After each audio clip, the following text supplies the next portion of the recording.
Hello, Allison. Hi, Lisa. W- Allison is somebody that we could have a podcast and probably chat for a couple hours about everything group practice Yep. and And all other kinds of, things. yep.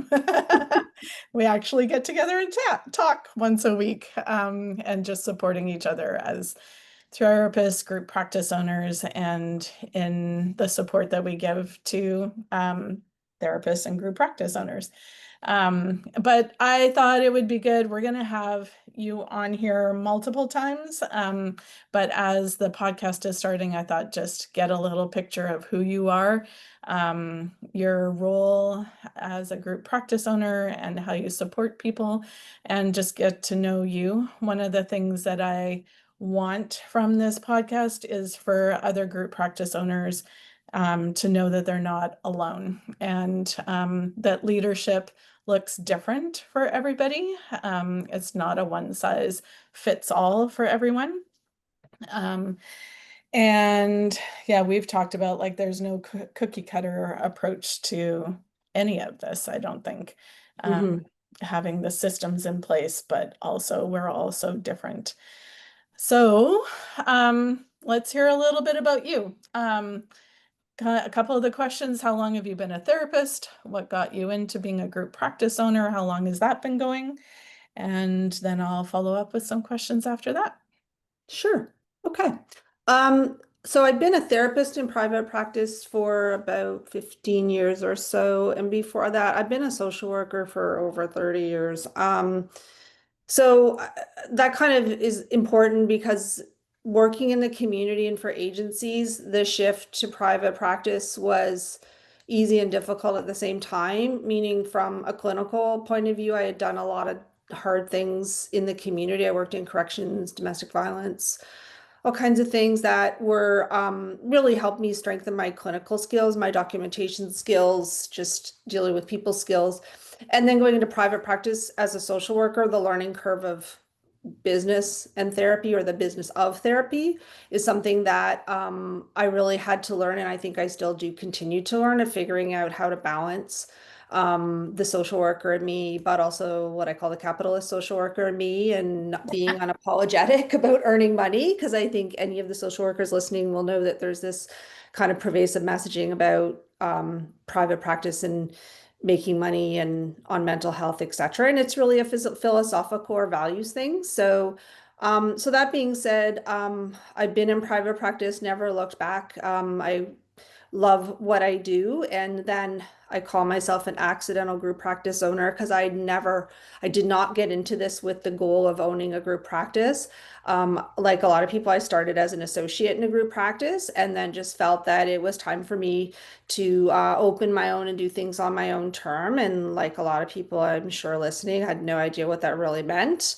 And really learned as I went along, learned some hard lessons which we can talk about today.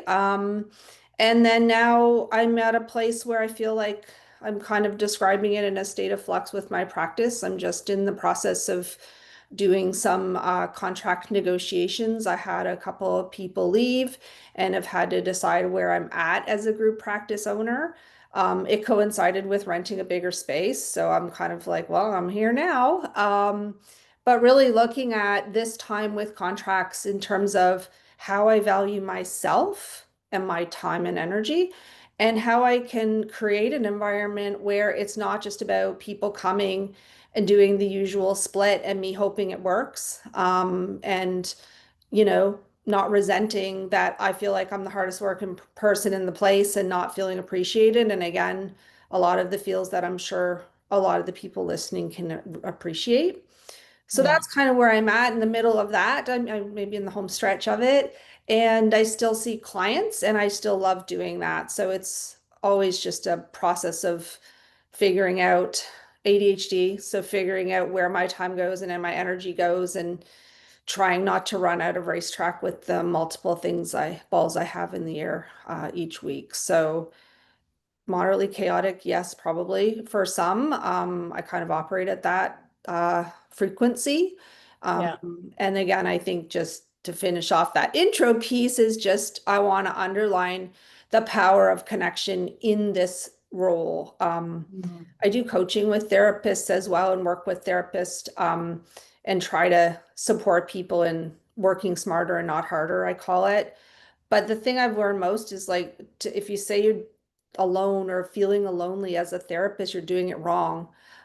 Because we need to turn to each other as therapists, whether you're Mhm. individual or a group practice owner. And for me, I probably would have thrown in the towel as a GPO had I not met you and had I not met the people that you had in the first mastermind we did way back then, because it was just so gratifying to know I wasn't alone in all of these stressors and the negative self-talk and doubt and the why the heck am I doing this moments. So I kind of look at that as a big part of the evolution of my career as a GPO and also navigating those relationships as a fellow therapist. One of the questions I don't know if we've actually talked about is you joined one of the masterminds and started your group practice. Do you ever wish you hadn't started a group practice back then? Depends on the day. Um, it's a hard question for me to answer. I definitely don't think I fall in the category of like, I'm 100% all in as a GPO every day of the week, and maybe that person doesn't exist. Yeah. Um, because I think being who I am, and I've learned a lot about who I am in terms of how I handle feedback and just my emotional regulation around being a leader. And I'm very quick to just go, yep, that hurt. Ooh, don't want to do that again. Very black and white sometimes to protect myself. And knowing as a leader, I hate the term like develop a thick skin, but I've really had to figure out, and I'm still figuring out how to do that. And part of that is my own therapy. Part of that is connecting with other therapists. Part of that is just trying to be more reflective rather than reactive and doing all the things I tell my clients to take a breath, buy some time. Yeah. Um, so the answer is I don't know. I don't think I'd be the therapist I am or the person I am had I not become a GPO.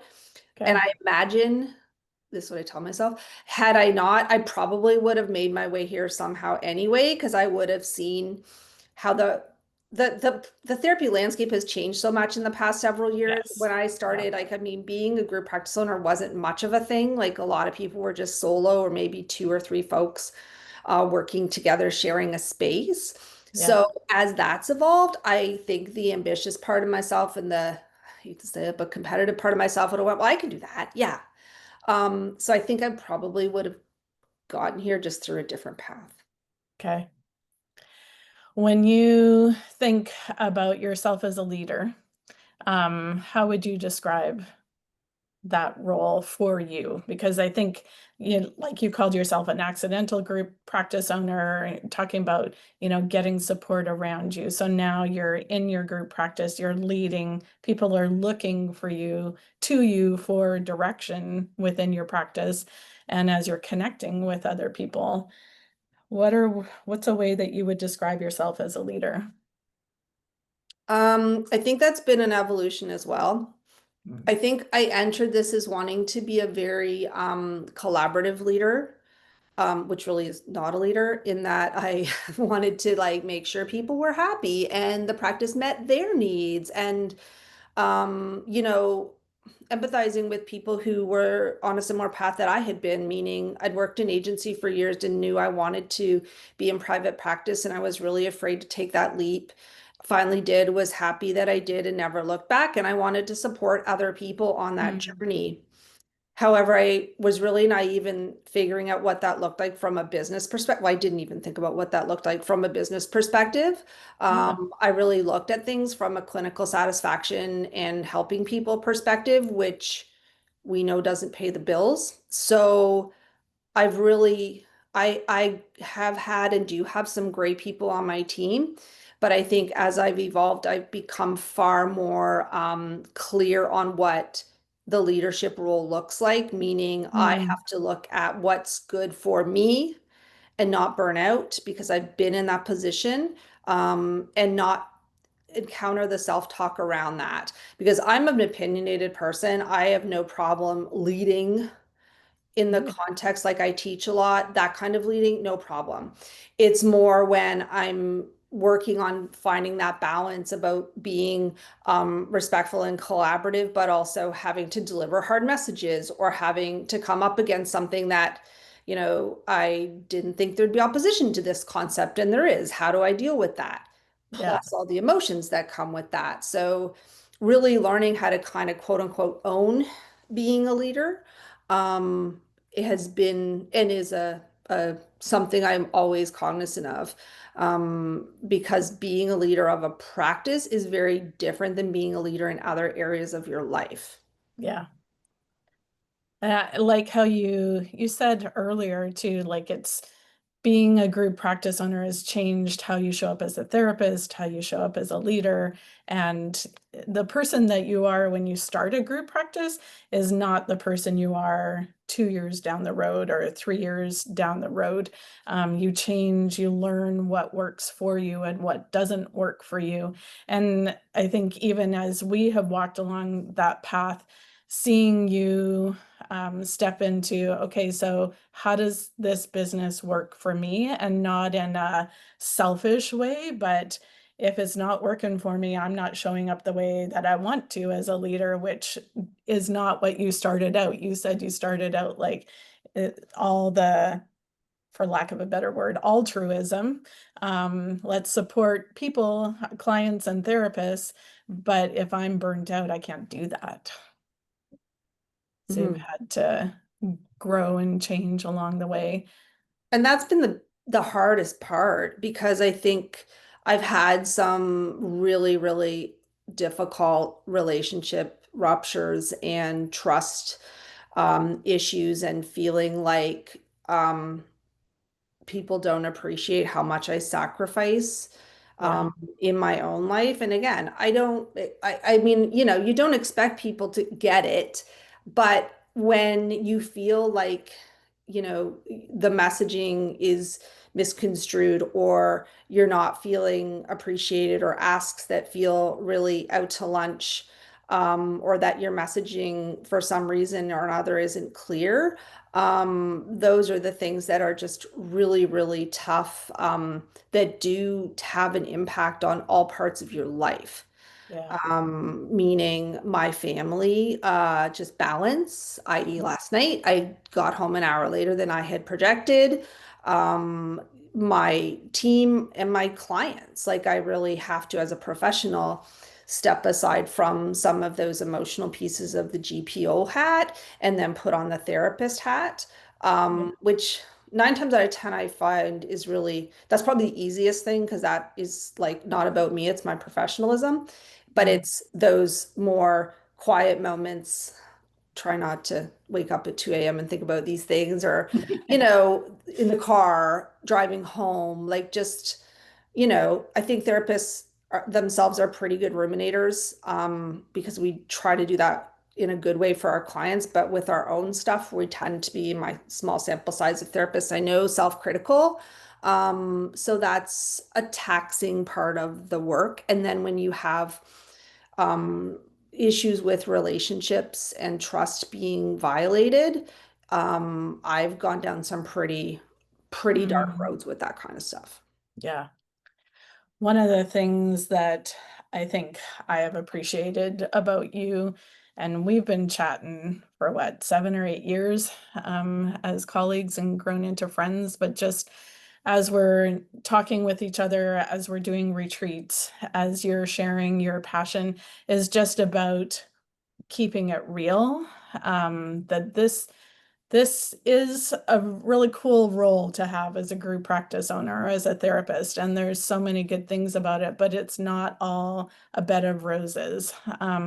And some of it is hard, and a lot of it is like puzzle pieces and figuring that all out, and sometimes that's energizing and sometimes that isn't. When you If you were to talk to somebody who's just getting started with a group practice, what would be one thing that you would want them to know? Oh, so many things. That is, in a sentence, it's not easy. Okay. Um, I mean, it's not passive income. That's ridiculous. It's not a cash cow if you're doing it right, because I think that's the piece too. There's so much messaging around just hire more associates, just spend this on ads. And um, it's more than that, in my opinion. And if for me to lead in line with my values, I have to see associates as humans. And I also am I don't negotiate on bringing people on board who I would bring my own family members to see Yeah. or recommend to a friend. So, I mean, we know so much about our associates clinically. We don't necessarily know what goes on behind the closed doors, but I have to rely heavily on that gut feeling that this person is here to do good work. And I often say, and earning good money for that work is the fringe benefit to being in private practice.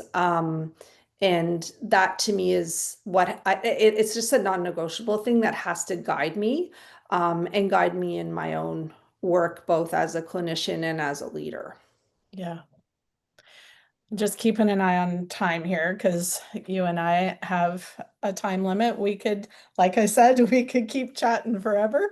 And we're going to have more conversations. But I know I want you to share a little bit about the practice companion and Sure. what you do in there for group practice owners. Sure. So that's kind of the practice companion has been a labor of love. I guess I'd characterize it as a side hustle. But it's something I love doing, and I am really working hard to make more time to do it and follow through with the ideas I have. It started by just again wanting to help people on the path. It's the empathic piece. I know it's hard to start a practice and not know what you're doing. So I do teach a 2-day workshop at Wilfrid Laurier, which is a university near me in Southern Ontario, because there's so many people that want to kind of, take away some of the uncertainty and tick the boxes of, the tangible, what do I do kind of thing with money and etc. But the thing that has really kind of taken off for me is just helping people fill in the blanks of the stuff you don't learn in school. So for all clinicians, I mean, again, my work in agency helped me learn about documentation practices and admin and legal and all those kind of things. So I'm trying to put together products, really things people can listen to, workshops, etc., to help them get some confidence in those things that they may lose sleep at night in their clinical work. So then really just translating that to group practice owners. Because of you, I've had a lot of contact with some amazing group practice owners, and I started to notice that the same narratives were coming up. I worry about my team and their administrative practices. I worry about my support staff knowing how to deal with the stuff that you may encounter in a therapy office waiting room. So I really wanted to translate the stuff that lights me up as a therapist, as a supervisor, as a teacher to help GPOs. So one of the things I'm launching now is a fractional group practice owner. So really coming Fractional in, clinical director. what did I say? Group practice owner? Oh, Fractional yes, group clinical practice owner. director. No, there's no such thing as a fractional group practice owner. Let's be clear. Clinical director, because group practice owners taking on that role, I mean, I heard just repeatedly how difficult it is from just wearing the hats and taking ownership of, providing that guidance from the clinical perspective. Yeah. So wanting to be, and through the practice contacts I've had, jokingly but kind of seriously saying, I can come in and deliver messages to other people's teams, and it's like a teacher with your kid at school, and they tell your kid's so well behaved and they listen, and you're like, they don't do that at home. Yeah. It's been the same type of thing. How can I help an owner by coming in and reinforcing the things they're likely already saying, but be a fresh voice in that and reassuring to people as they're learning and developing? So that's the stuff that I'm really trying to provide my colleagues and new therapists. It's kind of a best way to work with both, Yeah. as the fractional clinical director. And again, just incorporating all those nuts and bolts pieces that we don't learn in school. Yeah. Awesome. We're going to have to wrap up, but we're going to include a link to the practice companion and a little bit of your bio in the show notes and stuff. So if you are listening to this podcast episode and something about Alison has tweaked with you, either as a group practice owner or getting support for your team, feel free to reach out to either one of us. I provide the support through Group Practice Network. Alison's got support for group practice owners in the Practice Companion, and lots of the word practice right there in that sentence. So And you. yeah, would love to have you like, follow, and share this episode and this show. And we'll have more of Alison in the future. Thanks for checking in, Alison. Well, thanks for having me. I look forward to coming back. Okay, see ya. Bye.